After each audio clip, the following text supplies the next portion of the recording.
আসসালামু আলাইকুম। কানিজ ফাতেমা লোপা স্বাগত জানাচ্ছি এনটিভির সকালের খবরে। ক্রাউন সিমেন্ট শিরোনাম দেখছিলেন, এবারে নিয়ে যাচ্ছি পুরো খবরে। শিক্ষা প্রতিষ্ঠানে হামলার ঘটনা আর সহ্য করা হবে না জানিয়ে যুব ও ক্রীড়া উপদেষ্টা আসিফ মাহমুদ বলেছেন, যাত্রাবাড়িতে ভাঙচুরের ঘটনায় আইনগত ব্যবস্থা নেওয়া হবে। সোমবার বিকেলে রাজধানী ফরেন সার্ভিস একাডেমিতে সংবাদ সম্মেলনে তিনি একথা জানান। অন্তর্বর্তীকালীন সরকারের তথ্য ও সম্প্রচার উপদেষ্টা নাহিদ ইসলাম জানান, দেশে অস্থিরতা সৃষ্টির অপচেষ্টার পেছনে ষড়যন্ত্র থাকতে পারে। তিনি বলেন, পরিকল্পিতভাবে একটা অস্থিরতা তৈরির চেষ্টা করা হচ্ছে। বিগত ফ্যাসিস্ট সরকার নানাভাবে অপপ্রচার চালিয়ে যাচ্ছে। একদিনে এতগুলো ঘটনা কাকতালীয় হতে পারে না। এই ইন্ধনের পেছনে কারা জড়িত তা তদন্ত করা হচ্ছে বলে তিনি জানান। তথ্য উপদেষ্টা আরও জানান, কোনো মিডিয়া বন্ধের পক্ষে নয় সরকার। কোনো গণমাধ্যমের উপর হামলা সহ্য করা হবে না। বর্তমান পরিস্থিতিতে সবাইকে দায়িত্বশীল ভূমিকা পালন করতে আহ্বান জানান উপদেষ্টা আসিফ মাহমুদ। কোনো পত্রিকা অফিসে ভাঙচুর করা, সেটা পত্রিকা বন্ধের জন্য চাপ প্রয়োগ করা, সেটা আমরা সমর্থন করি না এবং এটা আমরা এই ধরনের ঘটনা পরবর্তীতে ঘটলে এটা টলারেট করা হবে না। ভাঙচুরের ঘটনায় যারা জড়িত তাদের বিরুদ্ধে অবশ্যই আইনগত ব্যবস্থা নেওয়া হবে এবং আমাদের আহ্বান থাকবে, মানুষ যদি ক্ষুব্ধতা থাকে সেটা শান্তিপূর্ণভাবে যাতে প্রকাশ করে।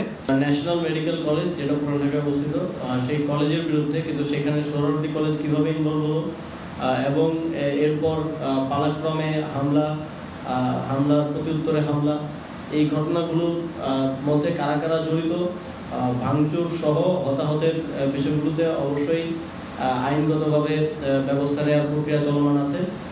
এই ধরনের ঘটনাকে আর কোনোভাবেই টলারেট করা হবে না। আইন শৃঙ্খলা বাহিনী সর্বোচ্চ চেষ্টা করেছে যে কোনো ধরনের সংঘর্ষ এড়াতে। ফ্যাসিবাদের পুনর্বাসন ঠেকাতে এবং শিক্ষা প্রতিষ্ঠানে চলমান অস্থিরতা নিরসনের লক্ষ্যে ফ্যাসিবাদ বিরোধী সকল ছাত্র সংগঠনের সমন্বয়ে আগামী এক সপ্তাহ জাতীয় ছাত্র সংহতি সপ্তাহ পালনের ঘোষণা দেওয়া হয়েছে। সোমবার রাতে রাজধানীর বাংলা মোটরে বৈষম্য বিরোধী ছাত্র আন্দোলনের নির্বাহী কমিটির সাথে ছাত্র সংগঠনগুলোর বৈঠকের শেষে এই কর্মসূচি ঘোষণা করেন আহ্বায়ক হাসনাত আবদুল্লাহ।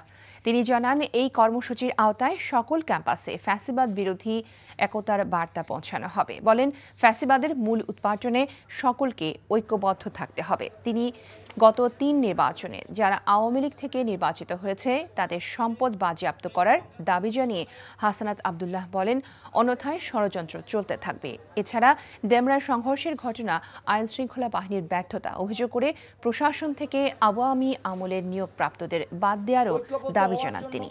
একতার বার্তা নিয়ে আমরা বৈষম্য বিরোধী ছাত্র আন্দোলন সকল রাজনৈতিক ক্যাম্পাস কেন্দ্রিক এবং সকল রাজনৈতিক যেই দল রয়েছে, ফ্যাসিবাদ বিরোধী যে শক্তিগুলো রয়েছে, ছাত্র সংগঠনগুলো রয়েছে, তাদের ঐক্যমত্যের ভিত্তিতে আমরা সিদ্ধান্ত পৌঁছেছি আগামী এক সপ্তাহ আমরা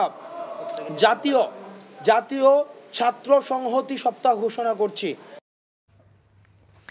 বিনা সুদে ঋণ দেওয়ার কথা বলে কয়েক হাজার মানুষকে সোমবার রাজধানীর শাহবাগে নিয়ে আসে অহিংস গণ অভ্যুত্থান আন্দোলন নামের একটি সংগঠন। সন্দেহজনক হওয়ায় মূল পরিকল্পনাকারী সহ কয়েকজনকে আটক করে আইন শৃঙ্খলা বাহিনী।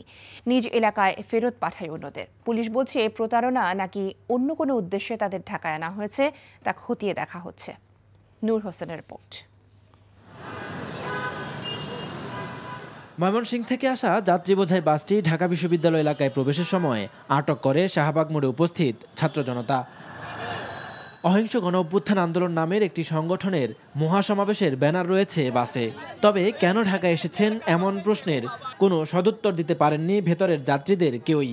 তারা বলছেন, ঋণ দেওয়ার কথা বলে তাদের ঢাকায় আনা হয়েছে। লোক আছে সামনে, আর আমরা তো জানি না, আমরা মুসলমান তো লোন দিব, ওই মহিলাটা জানছে কিসে বলে সংস্থা এর থেকে টাকা দেবে, আমরা যার যে পরিমাণ ঋণের এরকম ভাবে দিবে। আসছি তো ওই জন্য নিয়ে আইছে আঙ্গুরে, কে লেগে নিয়ে আইছে এটা তো সঠিক আমরা জানি না। কত টাকা দিবে এরা সঠিক বলতে পারতেছি না। মানে ঢাকায় আসলেই টাকা দিবে এটা বলছিল না, আসলেই টাকা বলবো এরা বলছে না। সাধারণভাবে আমরা যেটা শুনছি আঙ্গুর নিয়ে আইছি, আমরা আইছি, আমরা তো এছাড়া কিছু জানি না। শাহবাগের প্রত্যক্ষদর্শীরা বলছেন, সোমবার ভোররাত থেকে বেশ কয়েকটি বাসে এভাবে কয়েক হাজার মানুষকে ঢাকায় আনা হয়েছে। বলছে যে আমাদের যারা ব্যবসা করবে, গরু কিনবে, গরু কিনে দিবে, যারা গাড়ি কিনবে, গাড়ি কিনে দিবে, ওরা আয়ের ভিত্তিতে কিস্তি নিবে, কোনো সুদ নিবে না। তাদের গাড়ি আসছে, তাই আমরা দৌড়ছে আটকাইছি। আটকানোর পরে তারা বলল যে সরকার থেকে নাকি 1 লাখ টাকা করে দিবে। এই ঘটনায় অহিংস গণ অভ্যুত্থান আন্দোলনের আহ্বায়ক আবম মোস্তফা আমিন সহ মূল পরিকল্পনাকারীদের আটক করেছে আইন শৃঙ্খলা বাহিনী। এখন পর্যন্ত আমরা এই সংগঠন ছাড়া অন্য কোনো সংগঠনের পরিচয় এখনো নিশ্চিত হতে পারিনি। এই জন্য বললাম যে যাচাই বাছাই কিন্তু চলছে, যে ওনার আসলে উদ্দেশ্যটা কি, ওনার ব্যাকগ্রাউন্ড কি, উনি এটা দিয়ে কি করতে চাচ্ছিলেন। এদিকে অর্থের বিনিময়ে ঢাকায় লোক জমায়েতের মাধ্যমে অরাজকতা চেষ্টার অভিযোগে ঢাকা আরিচা মহাসড়ক সহ রাজধানীর প্রবেশ পথগুলোতে যানবাহনে তল্লাশি করেছে পুলিশ। সাভার থেকে জব্দ করা হয়েছে 5টি যানবাহন। এছাড়া মানিকগঞ্জে 5 জনকে আটক করা হয়েছে। নূর হোসেন, এনটিভি নিউজ, ঢাকা। বিএনপি চেয়ারপারসন বেগম খালেদা জিয়ার সাথে সৌজন্য সাক্ষাৎ করেছেন ঢাকাস্থ সৌদি রাষ্ট্রদূত ইউসুফ ইসা আল দুহাইলান। সোমবার রাতে বেগম জিয়ার গুলশানের বাসভবন ফিরোজায় এই বৈঠক অনুষ্ঠিত হয়। বৈঠকে খালেদা জিয়ার সাথে কুশল বিনিময় করেন ইউসুফ ইসা আল দুহাইলান। এ সময় খালেদা জিয়ার শারীরিক অবস্থার খোঁজ খবর নিয়ে তার সুস্থতা কামনা করেন সৌদি রাষ্ট্রদূত। দীর্ঘদিন পর আনুষ্ঠানিকভাবে কোনো কূটনীতিকের সাথে সাক্ষাৎ করলেন বিএনপি চেয়ারপারসন বেগম খালেদা জিয়া। বিএনপির স্থায়ী কমিটির সদস্য ও ব্যক্তিগত চিকিৎসক doctor AZM Zahid Hossain, BNP চেয়ারপারসনের উপদেষ্টা ডক্টর এনামুল হক এ সময় উপস্থিত ছিলেন। সংস্কার নিয়ে অন্তর্বর্তীকালীন সরকারের সাথে বিএনপির কোনো বিরোধ নেই জানিয়ে দলটির ভারপ্রাপ্ত চেয়ারম্যান তারেক রহমান বলেন, সঠিক সময়ে একটি সুষ্ঠু নির্বাচনের মাধ্যমে জনগণের ক্ষমতায়ন জরুরি। বিতাড়িত স্বৈরাচারী শক্তি দেশের ভেতরে এবং বাইরে থেকে ষড়যন্ত্র করছে অভিযোগ করে তিনি ফ্যাসিবাদ বিরোধী দলগুলোকে ঐক্যবদ্ধ থাকার আহ্বান জানান। শফি মাহমুদ সাগরের রিপোর্ট। অথবা ভিন্ন জাতীয় প্রেস ক্লাবে ঢাকা সাংবাদিক ইউনিয়ন ডিইউজের বার্ষিক সাধারণ সভায় বিএনপির ভারপ্রাপ্ত চেয়ারম্যান তারেক রহমান বলেন, পরাজিত ফ্যাসিবাদী শক্তি এখনও দেশের বিরুদ্ধে নানা অপকর্ম চালিয়ে যাচ্ছে। একমাত্র জনগণের নির্বাচিত সরকারই সকল অরাজকতা বন্ধ করতে সক্ষম উল্লেখ করে দ্রুত গণতন্ত্রে ফেরার দাবি জানান তিনি। বিতাড়িত স্বৈরাচার এবং তাদের দোসর চক্র নানা কৌশলে আবারও মাথাচাড়া দিয়ে ওঠার অপচেষ্টা শুরু করেছে। অপশক্তি দেশের ভেতরে এবং বাইরে থেকে বাংলাদেশের পক্ষের শক্তির মধ্যে ভুল বোঝাবুঝি সৃষ্টির পায়তারায় লিপ্ত হয়েছেন। সংস্কার কার্যক্রম নিয়ে অন্তর্বর্তীকালীন সরকারের সঙ্গে বিএনপির কোনো বিরোধ নেই। সংস্কার আগে নাকি নির্বাচন আগে, যারা এ ধরনের প্রশ্ন তুলে জনমনে বিভ্রান্তি সৃষ্টির অপচেষ্টায় লিপ্ত হয়েছেন, তাদের উদ্দেশ্য কিন্তু ভিন্ন। ক্ষমতাসীনদেরকে জনগণের কাছে জবাবদিহি করার মাধ্যমে বৈষম্যহীন দেশ গড়ার তাগিদ দিয়ে তারেক রহমান বলেন, ফ্যাসিবাদী শক্তি যাতে ফিরতে না পারে সেজন্য আইনের মাধ্যমে বিচার নিশ্চিত করতে হবে। পলাতক স্বৈরাচার আর তার দোসররা যাতে রাজনীতিতে পুনর্বাসিত হতে না পারে সেই ব্যবস্থা গ্রহণ করাও কিন্তু আমাদের কর্তব্য। এজন্যই যথাযথ আইনগত এবং রাজনৈতিক পদক্ষেপ নেওয়া প্রয়োজন বলে আমরা মনে করি। ভোটের অধিকার প্রয়োগের সুযোগ পেলেই জনগণ তাদের রাজনৈতিক ক্ষমতা প্রয়োগ করে গণহত্যাকারী, খুনি, লুটেরা, পলাতক স্বৈরাচার এবং তাদের দোষত্বদেরকে রাজনীতির মাঠ থেকে বিদায় করে দিতে সক্ষম হবে। গণতন্ত্রের চর্চা জারি রাখার পাশাপাশি সব দলকে ষড়যন্ত্রের বিষয়ে সতর্ক থাকার আহ্বান বিএনপির ভারপ্রাপ্ত চেয়ারম্যানের। শফি মাহমুদ সাগর, এনটিভি নিউজ, ঢাকা।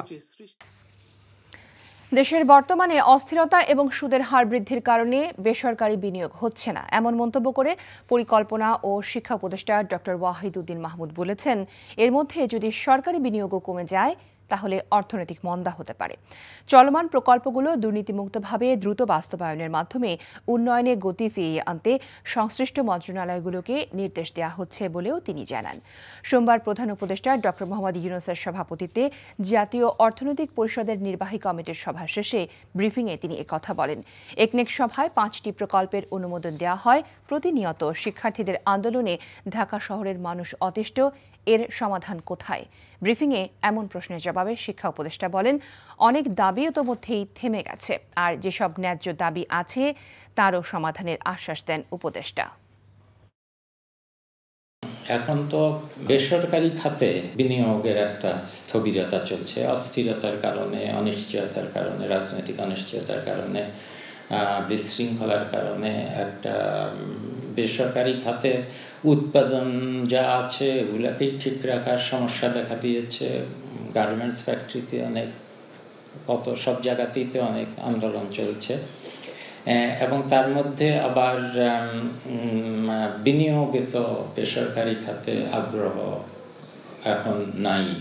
তার উপর সুদের হার অনেক বাড়িয়ে দেওয়া হয়েছে, তাতে করেও উদ্যোক্তারা খুব উৎসাহিত হচ্ছেন না নতুন বিনিয়োগের ব্যাপারে।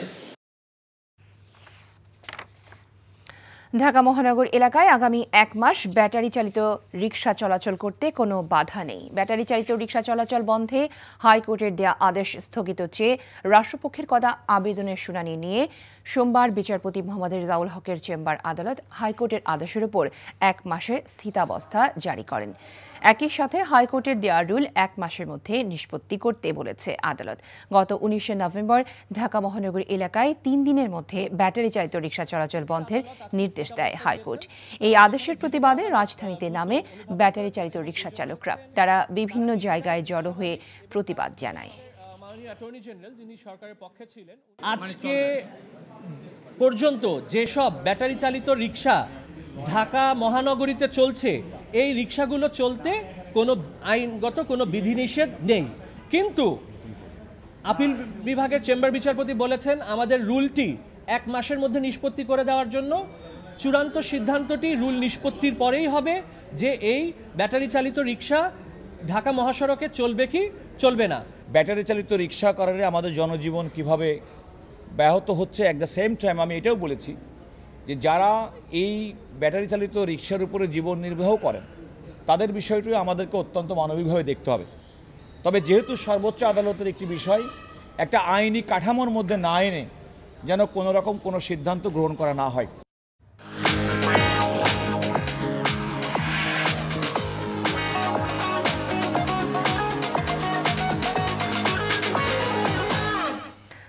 নগদ নিবেদিত অর্থনীতির খবর। বাংলাদেশ পুঁজিবাজারকে একটি শক্তিশালী ও সুদৃঢ় করতে হলে ইনসাইডার ট্রেডিংয়ে আস্থা ফিরিয়ে আনতে হবে বলে মনে করেন চট্টগ্রাম ও ঢাকা স্টক এক্সচেঞ্জের চেয়ারম্যান। সোমবার সন্ধ্যায় বাংলাদেশ মার্চেন্ট ব্যাংকার অ্যাসোসিয়েশন আয়োজনে এক অনুষ্ঠানে একথা বলেন তিনি। অনুষ্ঠানে এনবিআর, বাংলাদেশ ব্যাংক ও পুঁজিবাজার সংশ্লিষ্টরা পুঁজিবাজারের উন্নয়নে বিভিন্ন দিক তুলে ধরেন। আইসিবির চেয়ারম্যান বলেন, পুঁজিবাজারকে ঘুরে দাঁড়াতে হলে বড় বড় কোম্পানিগুলোকে এই মার্কেটে আনতে হবে, প্রয়োজনে তাদের সাথে আলোচনায় বসতে হবে। এনবিআরের সদস্য AKM বদিউল আলম বলেন, শুধু ট্যাক্স কমালেই ক্যাপিটাল মার্কেট সমৃদ্ধ হবে না, সেক্ষেত্রে পলিসি ঠিক করতে হবে। বিশ্ববাজারে সুদের হার কমছে জানিয়ে আলোচনায় বলা হয়, সুদের হার কমলে এবং অর্থনীতিতে যদি ব্যালেন্স আসে তাহলে পুঁজিবাজারেও স্থিতিশীলতা আসবে। এই ছিল সকালের খবরে। এই খবরের ভিডিও সহ আপডেট জানতে ভিজিট করুন NTV অনলাইন www.ntvbd.com। এছাড়াও NTVর জনপ্রিয় সব অনুষ্ঠান ও খবরের আপডেট জানতে ভিজিট করুন আমাদের ইউটিউব ও ভেরিফাইড ফেসবুক পেজ। সবাইকে ধন্যবাদ এতক্ষণ সাথে থাকার জন্য।